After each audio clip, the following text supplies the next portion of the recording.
The Voice in Your Head Lies to You, A Journey Beyond the Ego with Carl Jung. Every day, a voice whispers in your mind. It tells you that you are your failures, your fears, your insecurities. This internal narrative, which feels so real, is like a constant echo, repeating limiting beliefs and reinforcing a distorted view of who you truly are. But here's the truth. That voice is not you. It is the ego trying to maintain control. And the scariest part? Most people live as prisoners of this mental noise, mistaking their essence for an endless repetition of negative thoughts. Meanwhile, the true self, the one that could guide your life with clarity and purpose, remains buried under layers of social conditioning, internalized fears, and unquestioned beliefs. So, what happens when you stop identifying with that voice? Something few are ready to face: freedom, the ego, and the inner narrative, a Jungian perspective. This incessant voice inside everyone's head seems to be the very essence of identity. After all, it's always there, commenting, judging, anticipating. But Carl Gustav Jung, one of the greatest thinkers in analytical psychology, clarifies that this inner narrative is merely a reflection of the ego. He defines the ego as a psychic structure necessary for interacting with the world, but when mistaken for the true self, it limits our perception of reality. The ego is like a program running in the background. It dictates rules, judges past actions, and anticipates future scenarios, often with a negative bias. It clings to pre-established patterns and blocks the exploration of the collective unconscious, a deeper and richer dimension of the human psyche. The problem arises when this voice becomes the sole reference for identity. For example, if someone fails at a project, the ego takes control and whispers, "You are a failure, your incompetence is innate, there's no point in trying again." But this is not reality. It is merely a limited projection, a distortion created by the ego to maintain the status quo. Jung teaches us that the human psyche is far broader than this superficial narrative. While the ego insists on a linear and predictable storyline, analytical psychology points to a more complex spectrum where the true self resides. The trap of identifying with the ego. Those who blindly believe in this inner voice become hostages to their own limitations. The ego distorts experiences, reinforces self-destructive beliefs, and prevents true self-knowledge. It creates an illusion of control, but in reality, it strengthens internal barriers that keep us from accessing our deeper essence. To break this cycle, it is necessary to observe the mental chatter without identifying with it. An effective practice is to write down your thoughts on paper and analyze them as if they belonged to someone else. This creates a separation between the subconscious mind and the real identity, opening space for the process of individuation, a central concept in Jung's work, which refers to the integration of all parts of the psyche, including those that have been repressed or denied. The self, the totality of the psyche. Behind the incessant voice of the ego lies something far vaster and more authentic, the self. Jung identified this as the totality of the psyche, which goes beyond limiting beliefs and the repetitive narrative of the ego. While the ego is busy cataloging experiences and classifying events as good or bad, the self remains as a silent, deep core connected to the collective unconscious. The self is not defined by momentary failures or successes. Its existence transcends the labels imposed by the subconscious mind. However, accessing this deeper level of identity requires stepping away from the mental noise. Imagine an actor who has spent their entire life believing they are only the character they portray. If they never leave the stage, they will never know who they truly are.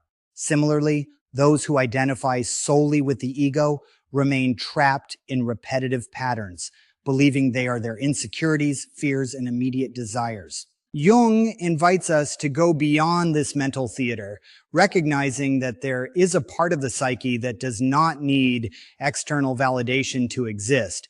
But how can we connect with this truer core? Practices to access the self. The practice of deep introspection is an effective path. This can be done through reflective writing, the study of one's dreams, which carry messages from the collective unconscious, or the analysis of recurring patterns in life. The self manifests when there is enough internal silence to perceive it. Individuation only happens when we begin to differentiate the subconscious mind from the real essence. But to achieve this, we must first face what has been repressed. Most people live unaware that they carry hidden baggage within their psyche, the shadow. Jung describes this dimension as the set of repressed or denied aspects of the personality, those that the ego refuses to acknowledge. These are traits considered inadequate, shameful, or undesirable, which end up being projected onto the external world. For example, when someone becomes deeply irritated by a characteristic of another person, they may simply be seeing a reflection of their own shadow. The problem is that this projection distorts the perception of reality. Someone who constantly judges others as arrogant may be repressing their own need for self-affirmation.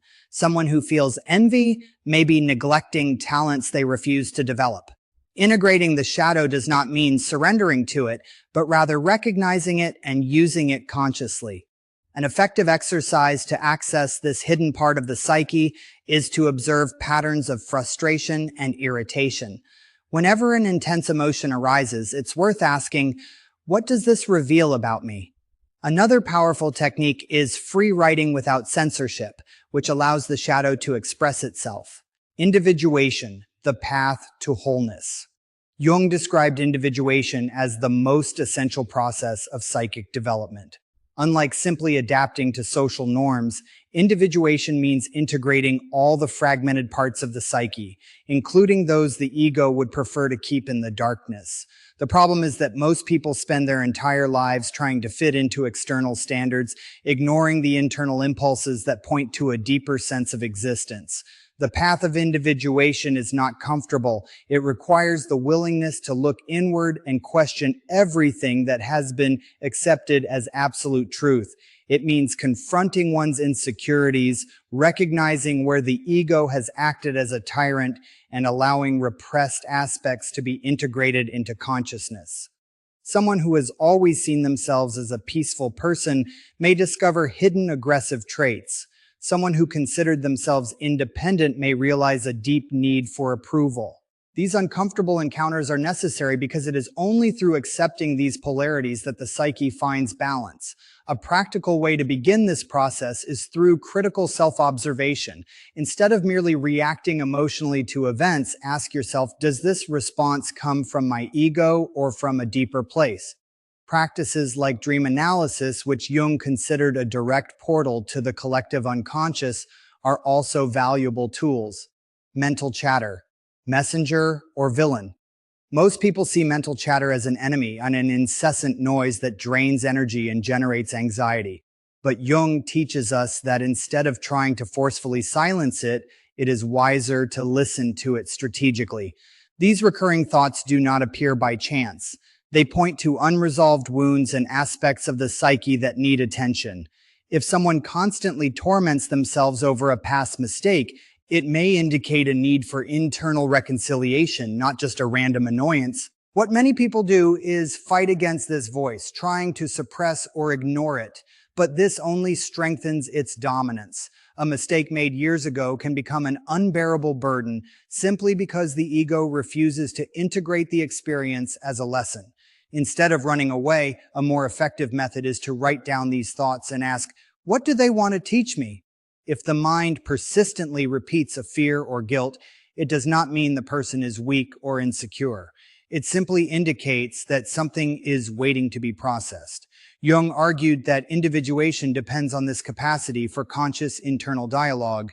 Synchronicity, signs from the collective unconscious. Jung introduced the concept of synchronicity to explain events that, although seemingly without causal connection, carry profound meaning for those who experience them. These meaningful coincidences are not mere randomness, but manifestations of the collective unconscious.